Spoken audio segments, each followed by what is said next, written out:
Pemirsa, kembali lagi di Metro Plus Siang yang selalu memberikan nilai plus untuk Anda. Gubernur DKI Jakarta Basuki Cahayapurnama atau Ahok dikenal sebagai kepala daerah yang belak-belakan dan juga emosional. Ahok berani marah di depan umum untuk membela yang benar menurutnya. Betul sekali ya, jadi ada sejumlah kebijakan yang diambil oleh beliau, Bapak Ahok, berawal dari kekesalannya. Tapi semua itu semata-mata dilakukan karena melihat ada ketidakadilan atau kerugian yang harus dialami oleh masyarakat. Jadi marah-marah tersebut pun ada alasannya karena demi kebaikan bersama masyarakat Indonesia, masyarakat Jakarta. Ya, betul. Dan memang kalau dilihat sejauh ini dari kepemimpinan beliau memang cara itu sangat efektif ya untuk di Jakarta ya. Iya. Dan pemirsa, berikut ini kita akan menyaksikan kebijakan apa saja yang dibuat oleh Ahok berangkat dari kekesalannya dia. Berikut liputannya.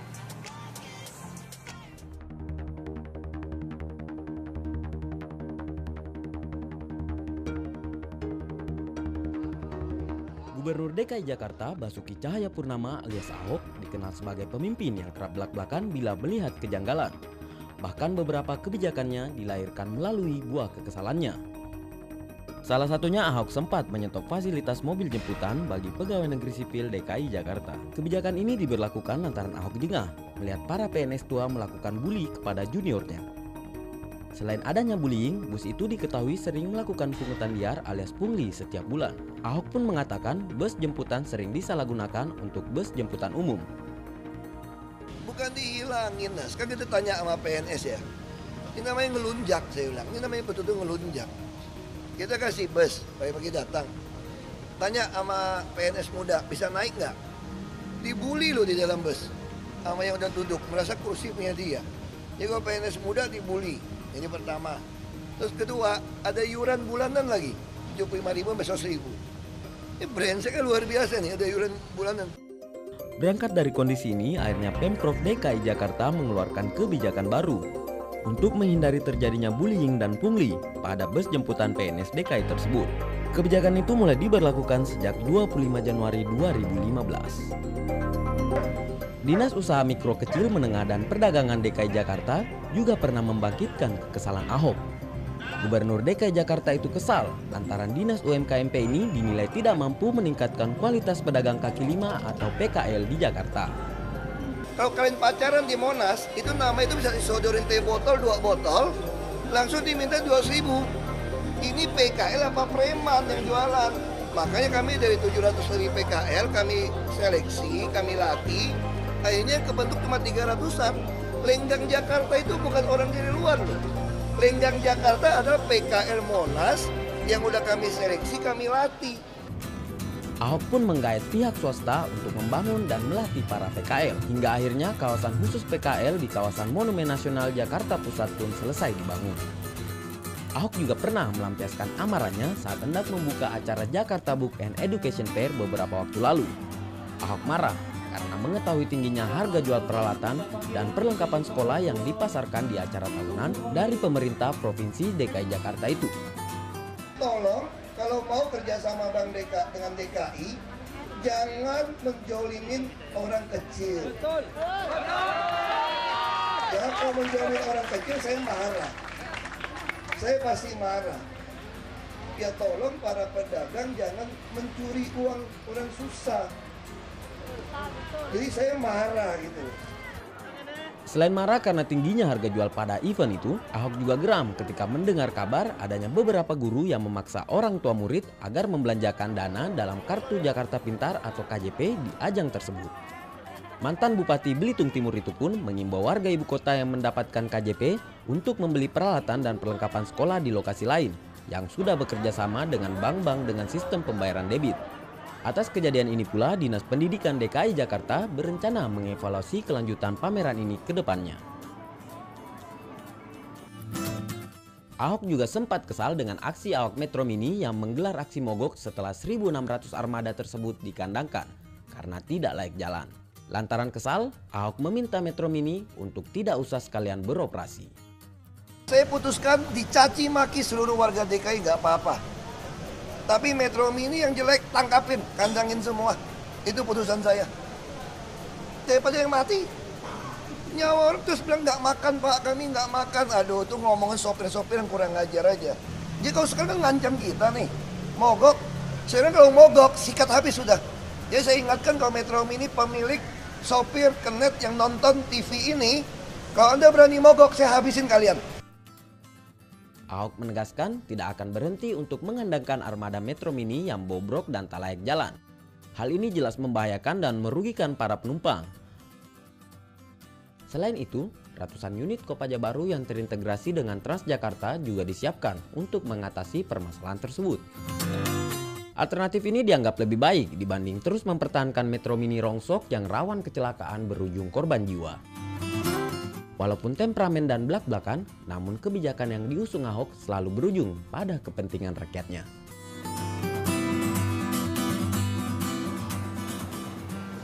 Siapa Ahok? Takut dimarahin sama Pak Ahok. Betul, tapi memang dari kebijakan-kebijakan yang dikeluarkan oleh Pak Ahok memang itu menunjukkan bahwa dia sangat tegas dan sangat peduli dengan kepentingan masyarakat Jakarta. Yes, Pak Ahok jaga kesehatan ya, biar sehat terus, biar bisa menjaga Jakarta tetap aman dan tentram selalu. Amin. Kita ke informasi lain, pemirsa. Ketua Umum Partai Nasdem Surya Paloh menegaskan akan terus mendukung Basuki Cahayapurnama atau Ahok untuk maju dalam pemilihan Gubernur DKI tahun 2017. Penegasan dukungan ini disampaikan usai Surya Paloh melantik pengurus DPW Nasdem DKI Jakarta. Meski Basuki Cahayapurnama atau Ahok sudah memastikan maju melalui jalur independen dengan menggandeng Heru Budi Hartono, Partai Nasdem tetap mendukung Ahok kembali memimpin Jakarta. Penegasan dukungan ini disampaikan Ketua Umum Partai Nasdem Surya Paloh usai melantik jajaran pengurus DPW Partai Nasdem DKI Jakarta.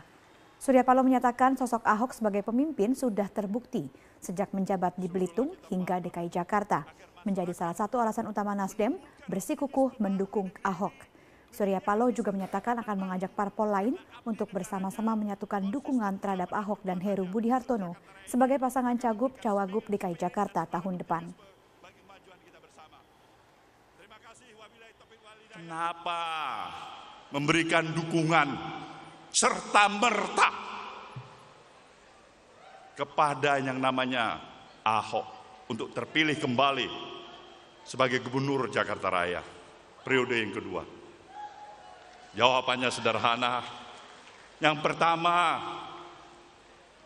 saya yakin dan percaya Ahok tetaplah Ahok. Dia tidak akan berubah untuk menjadi orang lain. Karena yang Ahok yang saya kenal adalah yang lugas, yang terbuka, yang jujur, yang bekerja keras, yang spontan, dan itu ada pada diri dia. Halo pemirsa, Anda menyaksikan Headline News pukul 20 waktu Indonesia Barat. Gubernur DKI Jakarta Basuki Cahayapurnama akan memecat kontraktor dan direksi PT Mass Rapid Transit atau MRT jika tidak segera menyelesaikan proyek MRT secepatnya. Proyek sempat tertunda 6 bulan akibat kesalahan pencetakan gelagar dan pembebasan lahan. Ahok mengaku geram dengan kinerja PT MRT Jakarta. Pasalnya proyek ini sempat tertunda 6 bulan akibat kesalahan pencetakan gelagar atau girder box serta lamanya proses pembebasan lahan. Total ada 57 gelagar yang salah cetak dan tidak terdeteksi sejak awal. Menurutnya, kesalahan-kesalahan ini akibat kurangnya pengawasan PT MRT Jakarta terhadap konsultan dan kontraktor. Akibatnya penyelesaian proyek molor dan belum siap digunakan pada saat pelaksanaan Asian Games 2018.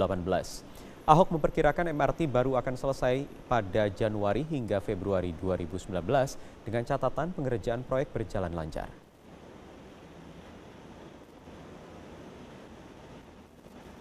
Delay bisa 6 bulan. Terus ruginya? Jadi MRT ini tidak siap dipakai untuk Asian Games. Dia baru bisa beroperasi bisa Januari atau Februari 2019. Itu pun kalau mulai sekarang nggak macam-macam lagi. Saya nggak mau lagi dengan alasan kenapa nggak ngebor, ada utilitas. Ya kamu beresin dulu dong sekarang. Bukan bagian saya, ya bukan bagian saya kamu urus. Kalau dia nggak mau dengerin lapor saya kan. Saya pecat aja, kapan susah ganti orang baru. Ratusan warga dan seniman Yogyakarta mendeklarasikan dukungan kepada calon independen untuk maju dalam Pilkada tahun 2017. Partai politik dianggap gagal mengusung calon berkualitas dalam tiap ajang Pilkada. Bertempat di Bandaran Sungai Code, Jetis Harjo, Yogyakarta, warga dan seniman Jogja melakukan deklarasi dukungan terhadap calon independen yang akan maju dalam Pilkada 2017 mendatang. Dengan tajuk Jogja Independen untuk Pilkada 2017, acara ini merupakan gerakan bersama dari sejumlah komunitas, seniman, akademisi, dan tokoh masyarakat yang prihatin dengan kondisi bangsa. Mantan pimpinan Komisi Pemberantasan Korupsi KPK Bushro Mukodas yang turut ikut dalam gerakan ini menilai masyarakat tengah mengalami krisis kepercayaan terhadap partai politik. Oleh sebab itu, Bushro mendorong adanya calon independen.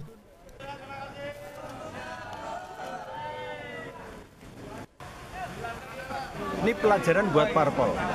Walaupun gerakan ini bukan anti parpol, kita tidak ada urusan dengan parpol apalagi anti parpol. Tapi ini satu proses penyadaran aja bahwa untuk bisa memimpin Kota Madya Yogyakarta bisa lewat jalur non parpol dan ini akan kita garap dengan sungguh-sungguh. Dukungan untuk Gubernur Petahana DKI Jakarta Basuki Cahayapurnama tidak hanya di ibu kota, warga DKI di Kota Istimewa Yogyakarta berkumpul untuk menyuarakan dukungannya terhadap Gubernur Ahok. Nizar Kerit akan melaporkan langsung dari Jogja. Nizar, benarkah gaung dukungan Ahok ini sudah meluas hingga ke Yogyakarta? Ya Iqbal, benar sekali. Fenomena Ahok tidak hanya terjadi di ibu kota namun juga meluas hingga ke Kota Istimewa Yogyakarta. Banyak warga DKI yang bermukim dan bekerja di Jogja, mereka berkumpul rela meluangkan waktunya untuk menyuarakan dukungannya terhadap Gubernur Petahana Basuki Cahayapurnama. Sama seperti yang dilakukan teman Ahok di Jakarta, sahabat Ahok di Jogja juga mengumpulkan KTP untuk kemudian dikirim ke Jakarta, dikumpulkan dengan apa yang dilakukan oleh teman Ahok untuk maju sebagai calon independen. Ada banyak faktor yang menarik untuk menyuarakan dukungannya terhadap Gubernur DKI Jakarta konsisten maju melalui jalur independen. Salah satunya adalah Ahok tidak akan terikat dengan partai politik dan tidak ada mahar yang lazim terjadi pada pemilihan kepala daerah di Indonesia begitu.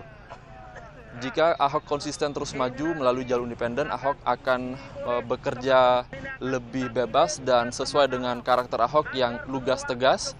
Inilah yang melatar belakangi warga DKI untuk menyuarakan dukungannya terhadap Gubernur DKI Jakarta, Gubernur Petahana DKI Jakarta Basuki Cahayapurnama.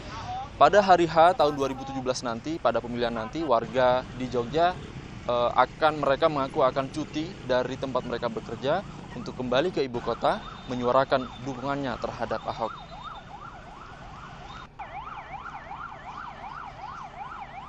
Ya, demikian Iqbal laporan dari Yogyakarta, kembali ke Anda di studio. Twitter, dan kita akan kembali mencoba menghubungi Mas Enda Nasution, pengamat media sosial. Selamat siang Mas Enda, sudah bisa mendengar suara saya? Mbak. Iya, oke. Mas Enda, tadi pertanyaan saya sebetulnya seberapa efektif sih cywar ini dalam tanda kutip yang dilakukan oleh para kandidat DKI 1 tentunya dalam rangka mengkampanyekan dirinya untuk menjadi DKI 1. Mas Enda?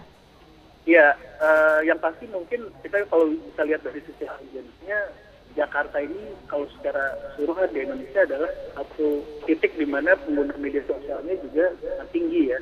Walaupun tentunya kita nggak bisa bilang yang membaca itu semua hanya dari Jakarta, tapi memang yang salah satu yang paling tinggi itu dari Jakarta. Jadi memang sudah sangat tepat jika menggunakan media sosial untuk mencoba mengkampanyekan apa kelebihan dari kandidatnya masing-masing, lalu juga program apa yang akan dijalankan. Nah, menuju ke masa pemilu nanti, gerakan seperti pengumpulan KTP ini jadi efektif dalam bentuk konten, karena jadi setiap hari ada sesuatu yang bisa dikabarkan gitu ke audiens, dan ini akan membantu juga untuk setiap hari kita lihat masuk ke media sosial, dan itu membuat dibicarakan, dan tingkat pembicaraan itu akhirnya menjadi indikator nanti akan bisa diraih.